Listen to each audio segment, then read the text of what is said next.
மனோரமாவே ஒரு காணொலியில் கொடுத்துருக்காங்க. அது என்ன அப்படின்னா, எந்த எஸ்.எம். ராமநாதன் வந்து ஜாதகத்தை நம்பி அவர் கையை விட்டுட்டு போனாரோ மனோரமாவை, அதே எஸ்.என். ராமநாதனை பார்த்தீங்கன்னா மனோரமா கொடிகட்டி பறந்த ஒரு காலகட்டத்தில் காரில் போகும்போது சென்னை ரோட்டில் வந்து பார்த்தீங்கன்னா அவர் நடந்து போயிருக்கார், பிளாட்ஃபார்மில் நடந்து போயிருக்காரு. அதாவது யாருமே ஆதரவு இல்லாமல் ஒரு எப்படி சொல்கிறது, ஒரு நலிந்த ஒரு நிலைமையில் வறுமையான ஒரு சூழ்நிலையில் நடந்து போயிருக்காரு. மனோரமா அப்படி காரில் கடந்து போனவங்க அவங்க வந்து காரை கொஞ்சம் நேரம் நிறுத்த சொல்லிவிட்டு அவங்க பக்கத்தில் ஒருத்தவங்க இருந்திருக்காங்க, மேக்கப் ஹேர் ட்ரெஸ்ஸர். அவங்ககிட்ட கேட்டிருக்காங்க, இது என்ன எஸ்.என். ராமநாதன் மாதிரி இருக்கே அப்படின்னு கேட்டிருக்காங்க.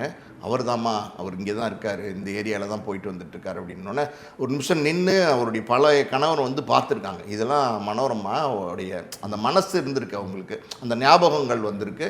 இன்னொரு பக்கம் பார்த்திங்கன்னா அந்த எஸ்.என். ராமநாதன் இருக்கார் இல்லையா, அவர் இறந்ததுக்கப்புறம் அவரை கொல்லி போடுறதுக்கு வந்து பூபதியை அனுப்ப சொல்லி கேட்டிருக்காங்க அவங்க வீட்டிலேருந்து. மனோரமா வந்து பெருந்தன்மையாக வந்து பூபதியை அனுப்பிச்சு அவர் கொல்லி போட சொல்லியிருக்காங்க. ஆனால் மனோரமா அந்த டெத்துக்கு போகல.